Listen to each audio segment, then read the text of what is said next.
মেঘলা দিনের শেষ বিকেল। সারা বাড়ি জুড়ে অস্বাভাবিক নীরবতা। মনে হচ্ছে যেন কোনো অদৃশ্য শক্তি অপেক্ষা করছে। পুরনো বাড়িটির নড়বড়ে কাঠের দরজাগুলি হালকা বাতাসে ঠক ঠক শব্দ করছে।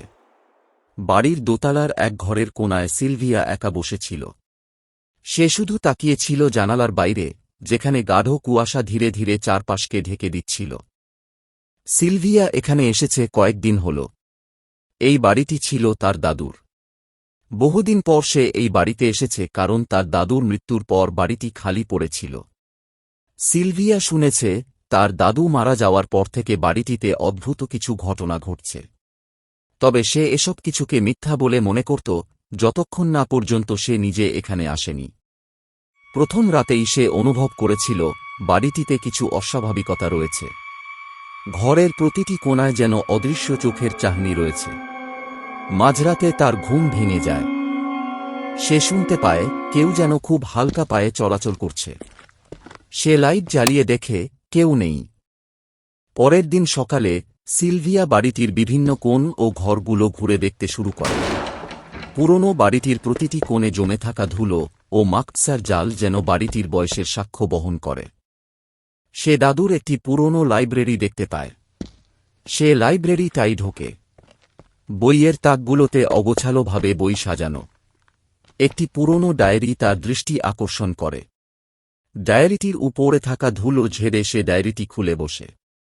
ডায়েরির পাতাগুলি ছিল হলুদ হয়ে যাওয়া, কিন্তু দাদুর হাতের লেখাগুলি স্পষ্ট। ডায়েরির প্রথম কয়েকটি পাতা সাধারণ পারিবারিক ঘটনার বিবরণে ভরা ছিল। কিন্তু কিছু পৃষ্ঠার পর থেকেই সিলভিয়া দেখতে পায় অদ্ভুত কিছু ঘটনার কথা লেখা।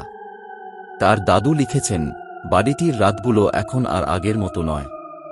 রাতের গভীরে আমি অদ্ভুত আওয়াজ শুনতে পাই, যেন কেউ আমার আশেপাশে ঘুরে বেড়াচ্ছে। এক রাতে আমি স্পষ্টই দেখেছি একটি ছায়ামূর্তি সিঁড়ি বেয়ে উপরে উঠছে। সিলভিয়া ডায়েরির প্রতিটি শব্দ পড়ে শিহরিত হয়। সে বুঝতে পারে তার দাদু যে ঘটনাগুলি বর্ণনা করেছেন সেগুলি কেবলই কল্পনা নয়। ডায়েরির শেষের দিকে তার দাদু লিখেছেন, এই বাড়ির ইতিহাস অনেক পুরনো। আমাদের পরিবারের পূর্বপুরুষেরা এখানে বাস করতেন। কিন্তু এখানে একটা অভিশাপ রয়েছে যা এখনো মুক্ত হয়নি। সিলভিয়া ডায়েরিতে লেখা কথাগুলি পড়ে আরও গভীরভাবে ভাবতে শুরু করে। সেভাবে এই বাড়ির রহস্য উদ্ঘাটন করতেই হবে। তার দাদুর মৃত্যু রহস্যজনক ছিল, আর এখন সে বুঝতে পারছে কেন। সিলভিয়া বাড়ির পুরনো দলিলপত্র ঘেঁটে দেখার সিদ্ধান্ত নেয়। একদিন সন্ধ্যায় যখন ঘরে সবকিছু অন্ধকার হয়ে গেছে, সিলভিয়া একটি মোমবাতি নিয়ে পুরনো গুদাম ঘরে যায়। সে সেখানে অনেক পুরনো নথিপত্র পায়। তার মধ্যে একটি পুরনো মানচিত্র পায়, যেখানে বাড়িটির নিচে একটি গোপন কক্ষের উল্লেখ রয়েছে। সিলভিয়া ওই কক্ষের সন্ধান করার সিদ্ধান্ত নেয়। তার ঘরের দেয়ালের সাথে বানানো একটি পুরনো কাঠের পাটাতন তুলে ফেলে। সেখানে একটি সরু সিঁড়ি দেখা যায় যা নিচের দিকে নিয়ে যাচ্ছে। সিলভিয়া টর্চলাইট নিয়ে সেই সিঁড়ি বেয়ে নিচে নামে। নিচে পৌঁছে সে দেখে একটি পুরনো লোহার দরজা। দরজাটি খোলার চেষ্টা করলে সেটা সহজেই খুলে যায়। দরজার ওপাশে একটি বিশাল ঘর, যার মেঝে ও দেয়ালে অনেক প্রাচীন প্রতীক খোদাই করা। ঘরের কেন্দ্রে একটি বড় পাথরের বেদি। বেদির উপর একটি পুরনো তাবিজ রাখা ছিল। সিলভিয়া তাবিজটি হাতে তুলে নেয় এবং তখনই অনুভব করে যেন ঘরের ভিতরে অদ্ভুত শীতলতা ছড়িয়ে পড়েছে।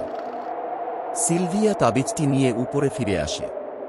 সে তাবিজটিকে নিয়ে গভীরভাবে পর্যবেক্ষণ করতে থাকে। তাবিজটির গায়ে খোদাই করা প্রতীকগুলি সে পড়ার চেষ্টা করে। সে বুঝতে পারে তাবিজটি কোনো প্রাচীন রক্ষাকবচ। সে পুরনো ডায়েরি এবং নথিপত্রে তাবিজটির সম্পর্কে তথ্য খুঁজতে থাকে।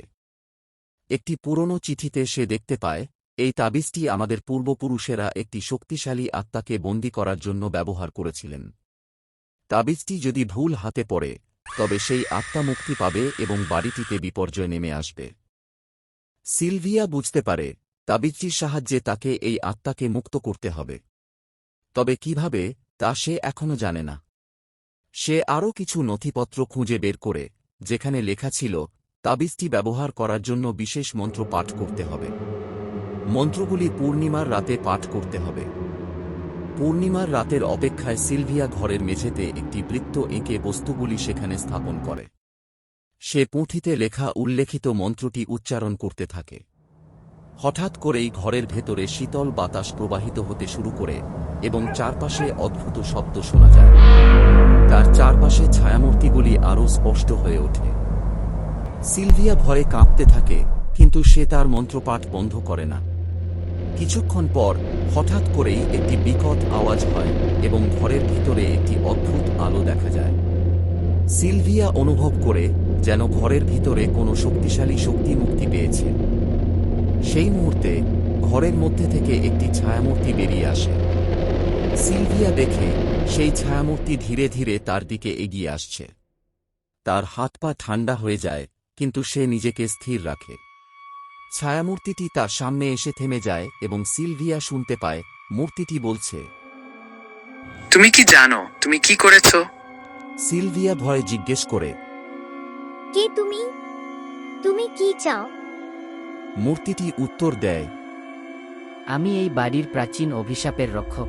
তুমি আমাকে মুক্তি দিয়েছ, কিন্তু এখন তোমার সময় এসেছে। তোমাকে এই অভিশাপের মূলে পৌঁছাতে হবে এবং এটির সমাধান করতে হবে। সিলভিয়া ভয় এবং উত্তেজনার মিশ্রণে বলে, আমি কিভাবে এটি করতে পারি? মূর্তিটি তাকে জানায়, তুমি যদি সত্যিই এই বাড়ির অভিশাপ মুক্ত করতে চাও, তবে তোমাকে আমার সাথে আসতে হবে।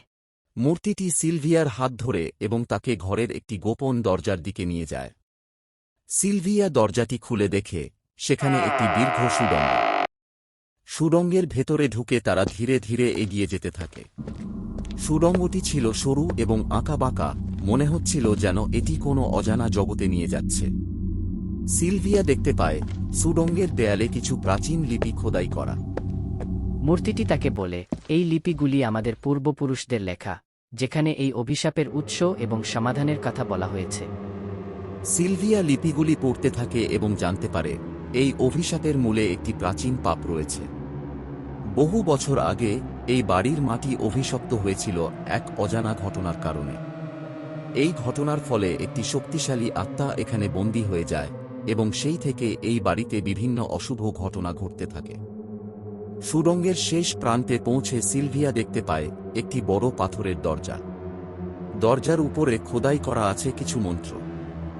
মূর্তিটি সিলভিয়াকে বলে, এই দরজার পিছনে রয়েছে অভিশাপের মূল, তবে এটিকে খোলার জন্য তোমাকে বিশেষ কিছু করতে হবে। সিলভিয়া ভীত সন্ত্রস্ত হয়ে জিজ্ঞেস করে, কি করতে হবে আমাকে? মূর্তিটি বলে, তোমাকে এই মন্ত্রগুলি ঠিকভাবে উচ্চারণ করতে হবে, আর দরজাটির সামনে থাকা রক্তের চিহ্নে ওপর তোমার হাতের ছাপ রাখতে হবে। সিলভিয়া মন্ত্রগুলি পড়তে শুরু করে। মন্ত্রপাঠের সময় তার হাত কেঁপে উঠে, কিন্তু সে চেষ্টা করে নিজেকে স্থির রাখার। মন্ত্রপাঠ শেষ হলে সে তার হাতের তালু নিয়ে দরজাটির সামনে থাকা রক্তের চিহ্নে ওপর রাখে। দরজাটি ধীরে ধীরে খুলতে শুরু করে এবং একটি গা ছমছমে আলো ভর্তি করে। সিলভিয়া দরজা দিয়ে ভিতরে প্রবেশ করে। ভিতরে ঢুকেই সে একটি বিশাল হলঘরে পৌঁছে যায়। হলঘরের কেন্দ্রে একটি বড় পাথরের বেদি ছিল, আর বেদির উপরে একটি সিলযুক্ত পাত্র।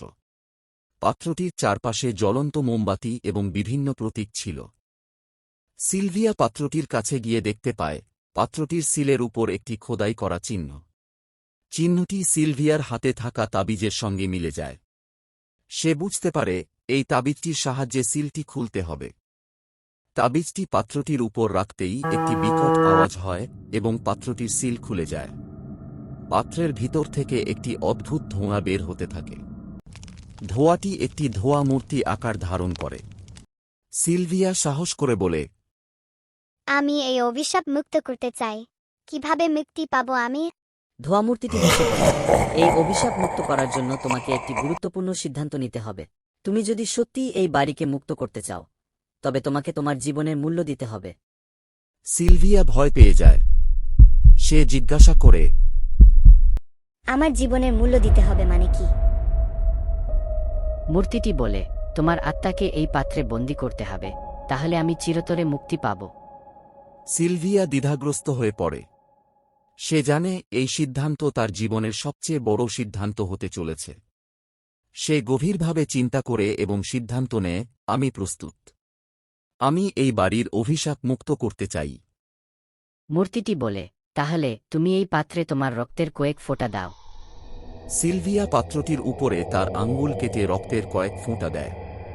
পাত্রটি হঠাৎ ঝলমল করতে শুরু করে এবং মূর্তিটি ধীরে ধীরে অদৃশ্য হয়ে যায়। সিলভিয়া অনুভব করে তার শরীর ধীরে ধীরে হালকা হয়ে যাচ্ছে এবং চোখে অন্ধকার নেমে আসছে। সিলভিয়া যখন জ্ঞান ফিরে পায়, সে নিজেকে দেখতে পায় হলঘরের বাইরে।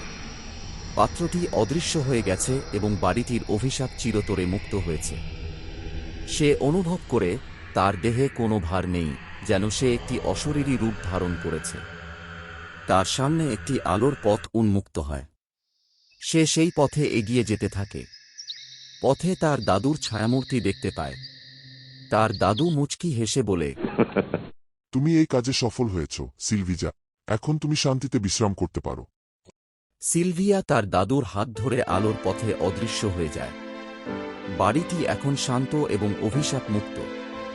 সিলভিয়ার আত্মত্যাগের ফলে তার পরিবারের ভবিষ্যৎ প্রজন্ম এই বাড়িতে শান্তিতে বসবাস করতে পারবে। সিলভিয়ার কাহিনী এখানেই শেষ, কিন্তু তার আত্মত্যাগের গল্প চিরতরে থেকে যাবে এই বাড়ির ইতিহাসে। কেউ কখনো জানবে না কিভাবে সিলভিয়া এই বাড়িটিকে অভিশাপ মুক্ত করেছে, কিন্তু তার সাহসিকতা এবং দৃঢ় প্রতিজ্ঞার কাহিনী চিরদিন সকলের মনে গেঁথে থাকবে। হ্যালো আমাদের দাদা ভাই আর দিদি ভাইয়েরা, তোমাদের যদি আমার বানানো এই কার্টুন ভিডিওগুলো ভালো লাগে, তাহলে আমাদের ইউটিউব চ্যানেলটি সাবস্ক্রাইব করে পাশে থাকা বেল আইকনটি ক্লিক করে তোমাদের জন্য বানানো ভিডিওগুলোর মজা নেও। আর সাবস্ক্রাইব এর পাশাপাশি ভিডিওটিতে একটা করে লাইক, এর সাথে কমেন্ট করে তোমাদের মতামত প্রকাশ করা, সাথে সাথে তোমাদের যে সমস্ত বন্ধু বান্ধবীরা এরকম বানানো কার্টুন দেখতে পায় না তাদের কাছে একটু শেয়ার করে দিই।